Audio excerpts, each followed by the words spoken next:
যদি কখনো ভারত আমাদের কাছে আক্রমণ করতে চায়, আমার শাহজালাল ইয়ামানের পুণ্যভূমির 1 ইঞ্চি জায়গা যদি দখল করতে চায়, শকুনের চোখ তুলে তাকাই এদেশের যুব সমাজ, এদেশের ছাত্র সমাজ, তাদের চোখ উপড়ে ফেলার হিম্মত থাকা লাগবে। কথা বলেন ঠিক কিনা?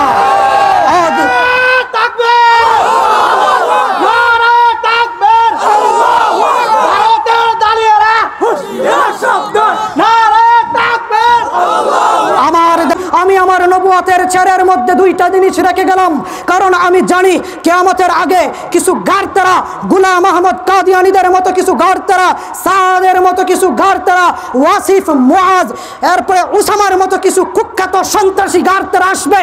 তারা আমার খতমে নবুয়ত থেকে আল্লাহ আমার রেখে যাওয়া আমানত এই কোরআন সুন্নাহকে মাইনাস করে অপব্যাখ্যা দিয়ে এই চেয়ার দখল করতে চাইবে। হে জাতির উলামায়ে কেরাম, ইন্নামাল উলামা আওয়ারাসাতুল আম্বিয়া, তোমরা আমার বিশ্বস্ত, আমার ওয়ারিস। হে জাতির উলামায়ে কেরাম, তোমাদেরকে এই চেয়ারের 2টা আমানত আমার আল্লাহর কোরআন, আমার সুন্নাহকে রক্ষা করার দায়িত্ব দিয়ে গেলাম। মনে রেখো, আমার পরে যারাই যেই সমস্ত গার্তেরা এসে এই কোরআন সুন্নাহকে বিকৃতি করে রাজত্ব কায়েম করতে চাইবে, তখনই তোমরা নারায়ে তাকবীরের স্লোগান দিয়ে প্রয়োজনে বারবার শাপলা চত্বরে ছুটে যাবা। কথা বলেন ঠিক কিনা? দুনিয়ার মুসলমান, দুনিয়ার মুসলমান, আজকের এই মঞ্চ থেকে পরিষ্কার ঘোষণা করতে চাই, আরেকটা ঘোষণা, আরেকটা বিষয় জানিয়ে দিতে চাই। আপনারা জানেন গত মঙ্গলবার দিবাগত রাত্রে সাদ সাহেবের অনুসারী বাংলাদেশের কুখ্যাত ওয়াসিফ, উসামা, মুআজ নামক এই কুলাঙ্গারদের নির্দেশে আমাদের সাধারণ তাবলীগের 4 জন ভাইকে শহীদ করা হয়েছে। আমাদের শাইখুল হাদিস সাহেব পরিষ্কার জানিয়ে দিয়েছেন, এই ঘটনা ঘটার পরে তাদেরকে টঙ্গীর ময়দানে আর ঢুকতে দেওয়া যাবে না, তাদেরকে কাকরাইলে আর ঢুকতে যাওয়া যাবে না।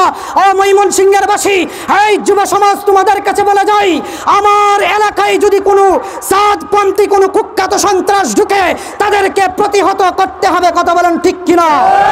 দুনিয়ার মুসলমান, আজকের পর থেকে সাদপন্থী সন্ত্রাসীদেরকে টঙ্গীর ময়দানে প্রবেশ করতে দেওয়া যাবে না, কাকরাইলে প্রবেশ করতে দেওয়া যাবে না। কথা বলেন ঠিক কিনা? দুনিয়া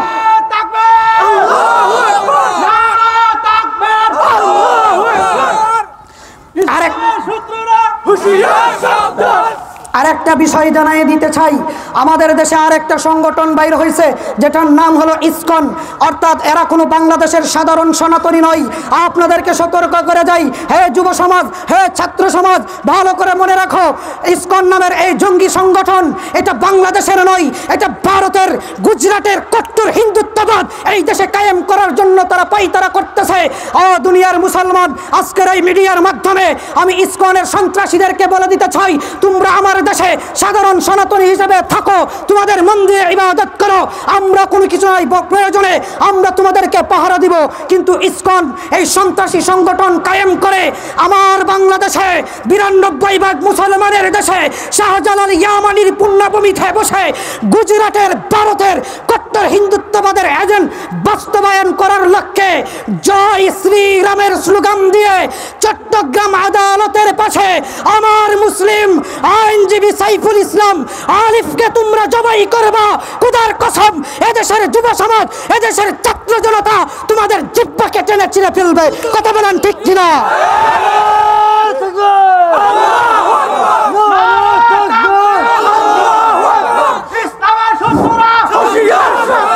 দুনিয়ার মুসলমান, আর একটি ঘোষণা, ইতিমধ্যে আপনারা জানেন আমাদের ত্রিপুরায় বাংলাদেশের হাই কমিশনে হামলা হয়েছে। তোমাদেরকে নাসাই শরীফের 3175 নম্বর হাদিস তোমাদেরকে শোনায়া যায়। আমার রাসূল বলেছেন, আন সাওবানা মাওলা রাসূলিল্লাহি সাল্লাল্লাহু আলাইহি ওয়াসাল্লাম قال قال النبي صلى الله عليه وسلم عصابة من أمتي। আল্লাহর নবী, বিশ্ব নবী রহমাতুল্লিল আলামিন বলেন, আমার উম্মতের মধ্যে 2টি দল হবে এরকম, যাদেরকে আল্লাহ তাআলা জাহান্নাম থেকে মুক্তি দেবেন। এক দল হলো যারা হিন্দুস্তানের মুশরিকদের সাথে যুদ্ধ করবে, আর এক দল হলো হযরতে ঈসা আলাইহিস সালামের সাথে যারা থাকবে। কাজেই দুনিয়ার মুসলমান, অনেকেই বলেন হুজুর ভারত অনেক বড় শক্তি, ভারতকে আমাদের ভয় করতে হয় না। তোমাদেরকে আমি রাসূলের ভবিষ্যৎবাণী হাদিস শোনায়া দেই, সহিহ হাদিস। রাসূল বলেছেন, হযরতে আবু হুরায়রা থেকেও বর্ণিত হাদিস, তিনি বলেন রাসূল বলেন হিন্দুস্তানের সাথে যুদ্ধ হবে, সেই যুদ্ধে যদি আমি থাকি আমার জান মাল দিয়ে আমি যুদ্ধ করব। ওই যুদ্ধে যারা অংশগ্রহণ করবে তারা হবে জান্নাতি, জাহান্নাম থেকে মুক্তি লাভ করবে। আর যারা শহীদ হবে তারা শহীদের মর্যাদা লাভ করবে। কাজেই এদেশের যুব সমাজ, এদেশের ছাত্র সমাজদেরকে সুসংবাদ দিয়ে যায়, হে যুবক ভাইয়েরা আমার, আমরা হলাম মুসলমান। আমাদের ইতিহাস দেখো, আমরা সংখ্যায় অস্ত্রে কখনো বেশি ছিলাম না। বদরের যুদ্ধে 1000 সশস্ত্র কাফেরের বিরুদ্ধে মাত্র 313 জন আমার মুসলমান বিজয় হয়েছিল। ও দুনিয়ার মুসলমান, তোমার ইতিহাস তুমি বলে যেও না। আমরা হলাম হযরত ওমরের উত্তরসূরি, আমরা হলাম হযরতে আলীর উত্তরসূরি।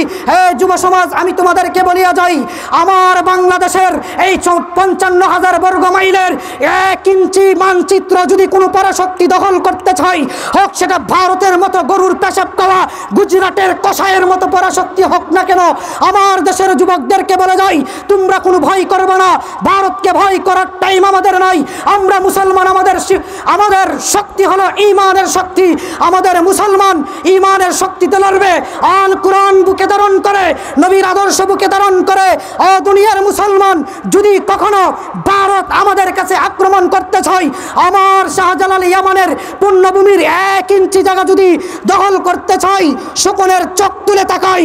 এদেশের যুব সমাজ, এদেশের ছাত্র সমাজ, তাদের চোখ উপড়ে ফেলার হিম্মত থাকা লাগবে। কথা বলেন ঠিক কিনা?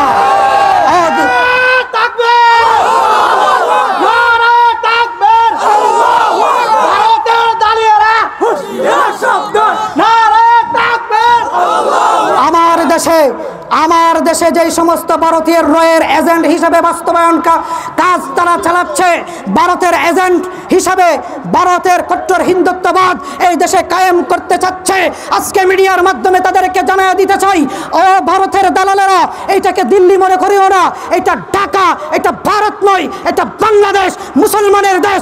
এই মুসলমান, এই যুব সমাজ আল্লাহর কোরআনকে ভালোবাসে, ইসলামকে ভালোবাসে, আলেম উলামাদেরকে ভালোবাসে। যদি বাংলাদেশের দিকে চোখ তুলে তাকানো হয়, তাহলে সেই চোখ উপড়ে ফেলার হিম্মত আমাদের আছে। কথা বলেন ঠিক কিনা?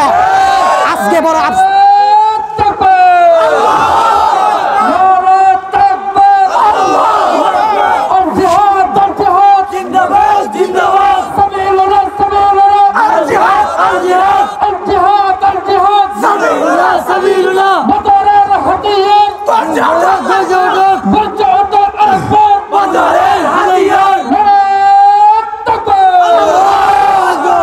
দুনিয়ার মুসলমান, আজকে তারা আমাদেরকে সাম্প্রদায়িক শিক্ষা দেয়। তারা অপপ্রচার চালায় ভারতে যে আমাদের দেশের হিন্দুরা নাকি নির্যাতিত হচ্ছে। আমি আপনাদেরকে জিজ্ঞাসা করি, আমাদের এলাকায় কোনো হিন্দুর উপর আক্রমণ করা হয়েছে? জুড়ে বলেন, কোনো আক্রমণ করা হয়েছে? আমাদের 400 বছরের পুরানো বাবরি মসজিদকে তারা ভেঙে রাম মন্দির বানিয়েছে। কথা বলেন ঠিক কিনা? ও দুনিয়ার মুসলমান, আপনারা খবর রাখেন না, বর্তমানেও ভারতে অসংখ্য মসজিদ ভাঙা হচ্ছে। মসজিদের মধ্যে ঢুকে আমাদের মুসলমানদের উপর আক্রমণ চালানো হচ্ছে। ফ্রিজের মধ্যে গরুর গোশত থাকলে তাকে পিটানো হচ্ছে, পিটিয়ে পিটিয়ে তাকে জয় শ্রীরামের স্লোগান দেওয়া হচ্ছে। ও দুনিয়ার মুসলমান, ভারতের মুসলমানদের নাগরিকত্ব বাতিল করা হচ্ছে, ভারতের মুসলমানদের ঘর বাড়ি বুলডোজার দিয়ে গুড়িয়ে দেওয়া হচ্ছে।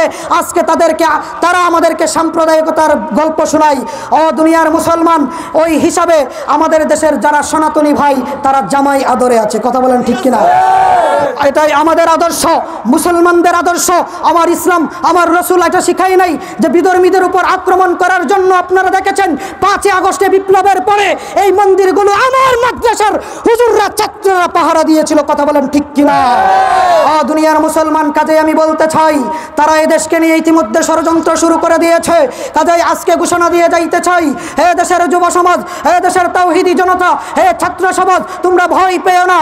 ইনশাল্লাহ যদি ভারত আমাদের বাংলাদেশের দিকে চোখ তুলে তাকায়, বাংলাদেশের প্রত্যেকটা কওমি মাদ্রাসাকে যুদ্ধের ক্যান্টনমেন্ট বানিয়ে আল জিহাদু ফি সাবিলিল্লাহ নেমে যাব।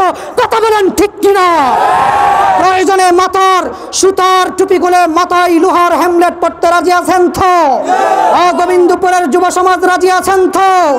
আমার দেশের যুব সমাজ, ছাত্র সমাজের হাতে যদি লাঠি উঠে বাংলাদেশ থেকে স্বৈরাচার পালাতে বাধ্য হয়, আর যদি অস্ত্র উঠে, ইনশাল্লাহ দিল্লির লাল কেল্লায় কালেমার পতাকা উড়িয়ে দিব, কালেমার পতাকা উড়িয়ে দিব ইনশাল্লাহ। কাজেই তৈরি আছেন তো? ইনশাল্লাহ তৈরি আছেন তো ইনশাল্লাহ?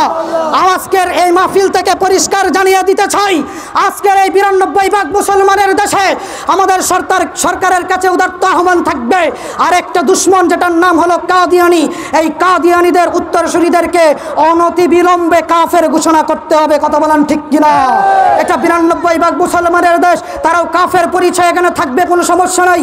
কিন্তু আমার নবীকে শেষ নবী না মেনে খতমে নবুয়তের উপরে আঘাত করে আমার নবী বলেছেন, আনা খাতামুন নবিয়্যিন লা নবিয়্যা বাদি, আমি হলাম সর্বশেষ নবী, আমার পরে আর কোনো নবী নাই। কাদিয়ানেরা এটাকে অস্বীকার করার কারণে ওরা কাফের, তাদেরকে যারা কাফের বলবে না তারাও কাফের, তাদের পক্ষে যারা গান গাবে তারাও কাফের। কাজেই আমাদের পরিষ্কার দাবি হলো, তারা যদি বাংলাদেশে থাকতে চায় তাহলে কাফের পরিচয়ে থাকবে, কিন্তু মুসলমান পরিচয়ে আমার নবীকে অপমান করে এই 92 ভাগ মুসলমানের দেশে, শাইখে বালিয়ার দেশে, আল্লামা হারুনুর রশিদের দেশে থাকতে দেওয়া হবে না, থাকতে দেওয়া হবে না। কথা বলেন ঠিক কিনা? দুনিয়ার মুসলমান, আমাদের দাবি হবে সংসদে আইন চাই, নবীর পরে নবী নাই। কথা বলেন ঠিক কিনা? সংসদে আইন চাই, নবীর পরে নবী নাই। সংসদে আইন চাই, কাফের কাফের, কাদিয়ানিরা কাফের।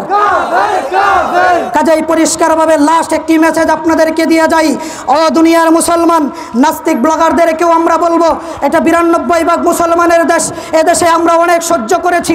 আমার দেশে বসে আমার নবীকে অসম্মান করা হয়, আম্মা জানা আয়েশার ব্যাপারে প্রশ্ন তোলা হয়, যেই নবীর চরিত্রের ব্যাপারে সার্টিফিকেট দিয়েছেন আল্লাহ, ইন্নাকা লাআলা খুলুকিন আযীম, ও নবী আপনাকে মহা চরিত্র দান করেছি, সেই নবীকে এদেশে কটূক্তি করা হয়। আমাদের সরকারের কাছে আর একটা জোর দাবি থাকবে, ভবিষ্যতে বাংলাদেশের যে কোনো স্থানে যখন যে কোনো নাস্তিক আমার নবীকে নিয়ে কটূক্তি করলে তাকে সর্বোচ্চ শাস্তি ফাঁসির মঞ্চে ঝুলাতে হবে। কথা বলেন ঠিক কিনা? কথা বলেন ঠিক কিনা? দুনিয়ার মুসলমান প্রস্তুত থাকবেন তো? প্রস্তুত থাকবেন তো? এদেশের যুব সমাজকে আরেকটা অনুরোধ করে যাই, হে যুব সমাজ, আমাদের দেশে আমেরিকা, রাশিয়ার, লেনিন, কার্ল মার্ক্সের এই কুফরি গণতন্ত্র মন্ত্রের স্বপ্ন দেখা বাধ্য। শাইখুল হাদিসের কণ্ঠের সাথে কণ্ঠ মিলিয়ে বলতে চাই, হে যুবক, দুনিয়ার রঙিন স্বপ্ন দেখে বাধ্য, জিহাদের স্বপ্ন বুকে লালন করো, গাজওয়াতুল হিন্দ তোমার কাছে দিয়ে আসতেছে। দুনিয়ার মুসলমান, আমেরিকার এই লেনিন, কার্ল মার্ক্সের এই গণতন্ত্র কখনো দেশে শান্তি আনতে পারে না। এটা এই কাজেই তোমাদের কাছে উদাত্ত আহ্বান থাকবে, আমরা কোনো দলাচলি চাই না, আমাদের সবচাইতে বড় পরিচয় হলো আমরা মুসলমান। কথা বলেন ঠিক কিনা? আমরা কোনো বিএনপি, আওয়ামী লীগ, কোনো দলাদলি আমরা চাই না। ইনশাআল্লাহ এখন থেকেই তোমরা খেলাফতের স্বপ্ন দেখো, খেলাফত আলা মিনহাজিন নবুওয়া ও ইমারতে ইসলামীর স্বপ্ন দেখো। হে যুবক, তুমি দেখো না তাকিয়ে, আল্লামা মামুনুল হক তোমাকে ডাকছে, হয়তো খেলাফত নয়তো শাহাদাত, হয়তো খেলাফত হয়তো খেলাফত, হয়তো খেলাফত। এই গোপনী এই গণতন্ত্র মন্ত্রের দিন শেষ, খেলাফতের বাংলাদেশ। কথা বলেন ঠিক কিনা? এখন থেকে প্রত্যেকটা যুব সমাজ তোমরা এলাকায় ছড়িয়ে দাও, প্রত্যেকটা মানুষকে দাওয়াত দাও, আমরা এই কুফরি গণতন্ত্র মন্ত্র মানতে চাই না, এগুলো কখনো শান্তি আনতে পারে না। একমাত্র শান্তি হলো আল কোরআন সুন্নাহ।